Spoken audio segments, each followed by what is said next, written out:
तो चलिए आज एक ऐसी कहानी सुनते हैं जो है गांव के सबसे पुरएतमाद और शायद सबसे बड़े बेवकूफ की।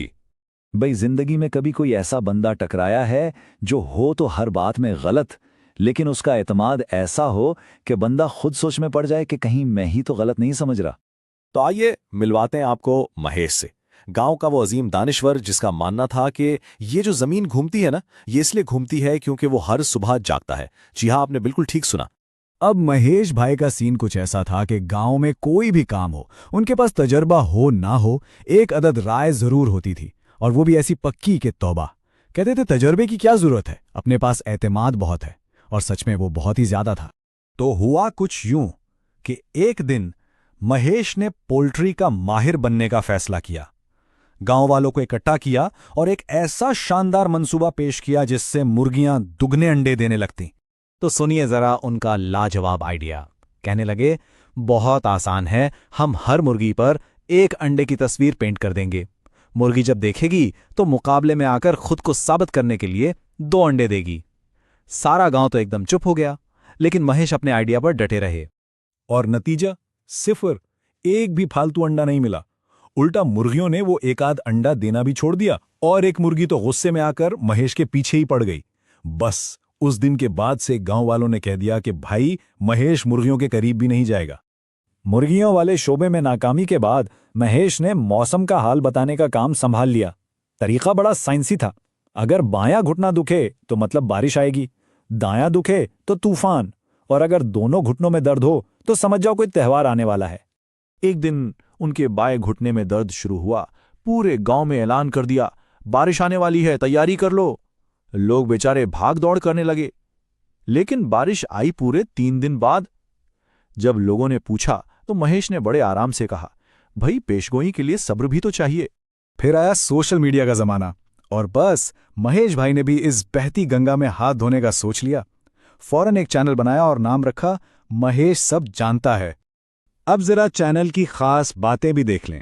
पहली वीडियो का टॉपिक था गंजे सर पर बाल कैसे उगाएं, और मजे की बात यह कि वो खुद गंजे थे। फॉलोअर्स थे कुल 12, जिनमें से 10 गांव के थे और 2 उनके अपने फेक अकाउंट्स। लेकिन हर वीडियो के आखिर में ये कहना नहीं भूलते थे, आप लोग खुशकिस्मत हैं जो मुझसे सीख रहे हैं। अजीब व गरीब आइडियाज का सिलसिला यही नहीं रुका। एक दिन किसानों को खेतों में पानी देते देखा तो एक नया इनकलाबी ख्याल पेश कर दिया। कहने लगे, फसलों को पानी क्यों दे रहे हो, बस उन्हें पानी की तस्वीरें दिखा दो, वो खुद को तरोताजा महसूस करेंगी। ये सुनकर तो खेत में खड़ा पुतला भी सोच में पड़ गया। लेकिन जैसा कि हर कहानी में होता है, एक मोड़ ऐसा भी आता है जहां इंसान को हकीकत का सामना करना पड़ता है। महेश की जिंदगी में भी एक ऐसी ही शाम आई जब हर तरफ खामोशी छा गई। महेश ने देखा कि एक तरफ पूरा गांव आगे बढ़ रहा था, लोग सीख रहे थे, काम कर रहे थे, तरक्की कर रहे थे, और दूसरी तरफ थे वो जो बस बातें बना रहे थे, शोर मचा रहे थे। तभी एक छोटे से बच्चे ने उनके पास आकर बड़ी मासूमियत से पूछा, महेश अंकल, आप हमेशा ऐसा क्यों दिखाते हैं कि आपको सब कुछ पता है? और शायद जिंदगी में पहली बार महेश के पास कोई जवाब नहीं था। उन्होंने गहरी सांस ली और सच बोल दिया, क्योंकि मुझे डर लगता था कि अगर मैंने मान लिया कि मुझे नहीं पता तो लोग मेरी इज्जत नहीं करेंगे।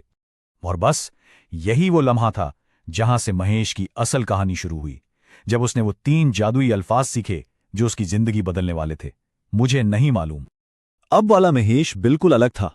अब वो सवाल पूछता था, वो सीख रहा था, वो खेतों में जाकर मदद करता, लोगों की सुनता ज्यादा था और बोलता कम था, और सबसे बड़ी बात, वो अब ईमानदार था। तो इस पूरी कहानी से हमने क्या सीखा? यही कि असल दानाई ये दिखावा करने में नहीं कि हमें सब पता है। असल ताकत तो उस हिम्मत में है कि इंसान कह सके मुझे नहीं मालूम, और फिर सीखने के लिए तैयार हो जाए। क्योंकि याद रखिए, इल्म के बगैर एतमाद सिर्फ खोखला शोर है। असल ताकत तभी है जब एतमाद के पीछे इल्म और सच्चाई हो। तो अगर आपको महेश की ये कहानी पसंद आई हो और आप ऐसी ही मजेदार कहानियां और जिंदगी के सबक सुनना चाहते हैं, तो हमारे चैनल को सब्सक्राइब करना ना भूलिएगा। देखते हैं अगली बार कौन सी नई बात सीखने को मिलती है।